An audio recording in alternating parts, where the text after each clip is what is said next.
Hi guys, चला आता खूप दिवसांनी आपण भेटतोय, त्याच्यासाठी खरंच सॉरी. आणि चला आता मस्तपैकी भाजी आणायला जात होती मी, आणि कुट्टी आणि वंश थोडंसं लग्नात चालले होते.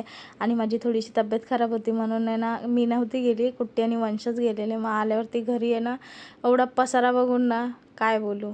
हे तर निघून गेलेले आणि मी सुद्धा भाजी वगैरे सगळं घेऊन आलेली, म्हणून मी म्हणले चला आता पहिला पसारा आवरून घेते. कारण काय करणार, करायचं आपल्यालाच आहे. म्हणून पहिला मार्केट जे करून आलेली ते सगळं व्यवस्थित काढून वगैरे घेतलं आणि दूध वगैरे घेऊनच आलेली.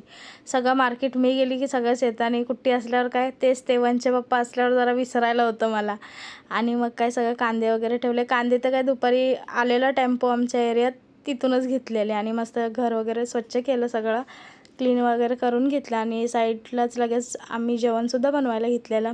मस्त चिकन आणलेलं, चिकन बनवायला घेतलेलं, भातसुद्धा होत आलेला. आणि छानपैकी नंतरून आंबेसुद्धा आणलेले मस्तपैकी, कारण वंशला आवडतात ना म्हणून. आणि मग काल आहे ना माझ्या जावाने मला नारळ दिलेले, तिच्या गावावरून तिची बहीण आलेली म्हणून मलासुद्धा नारळ दिलेले. म्हणून म्हटलं चला ते सुद्धा काढून ठेवू. आणि मस्त ते वगैरे काढून ठेवले. आणि हा मैसूर पाकसुद्धा दिलेला. आता अर्धा संपला आहे तो आम्ही खाऊन, आणि आता थोडासा बाकी होता, म्हटलं तुमच्याबरोबर पण शेअर करू. आणि आंबा मस्त भिजवलेले 2. आणि आता तुम्ही बोलणार हे काय शॉपिंग करून आले, पण नाही, ह्या व्हिडिओमध्ये काय दाखवणार नाही. दुसरा व्हिडिओ येतो आहे त्याच्यामध्ये नक्की बघा.